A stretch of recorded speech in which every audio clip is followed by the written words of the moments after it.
तीन राहगीर रास्ते पर एक पेड़ के नीचे मिले। तीनों लंबी यात्रा पर निकले थे। कुछ देर सुस्ताने के लिए पेड़ की घनी छाया में बैठ गए। तीनों के पास दो झोले थे। एक झोला आगे की तरफ और दूसरा पीछे की तरफ लटका हुआ था।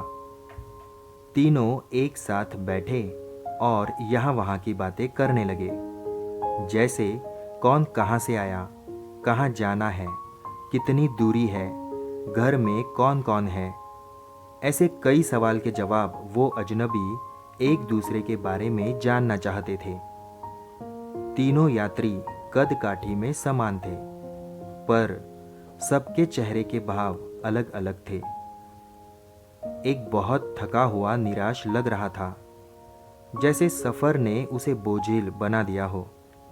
दूसरा थका हुआ था पर बोझिल नहीं लग रहा था, और तीसरा अत्यंत आनंद में था। एक दूर बैठा महात्मा इन्हें देख मुस्कुरा रहा था।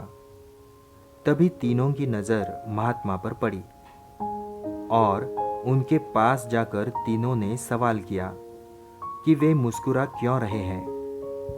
इस सवाल के जवाब में महात्मा ने तीनों से सवाल किया कि तुम्हारे पास दो दो झोले हैं, इनमें से एक में तुम्हें लोगों की अच्छाई को रखना है और एक में बुराई को। बताओ क्या करोगे। एक ने कहा, मेरे आगे वाले झोले में मैं बुराई रखूंगा ताकि जीवन भर उनसे दूर रहूं, और पीछे अच्छाई रखूंगा। दूसरे ने कहा, मैं आगे अच्छाई रखूंगा ताकि उन जैसा बनूं, और पीछे बुराई ताकि उनसे अच्छा बनूं।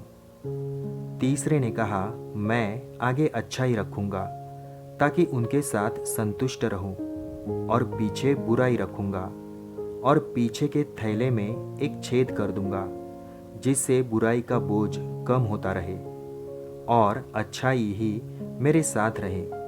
अर्थात वो बुराई को भुला देना चाहता था।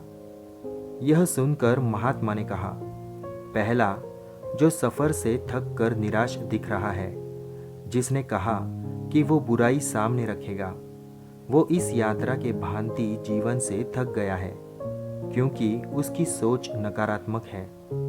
उसके लिए जीवन कठिन है।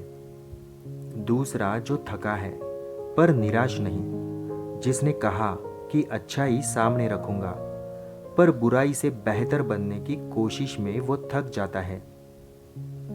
तीसरा जिसने कहा कि वो अच्छाई आगे रखता है और बुराई को पीछे रख उसे भुला देना चाहता है, वो संतुष्ट है और जीवन का आनंद ले रहा है।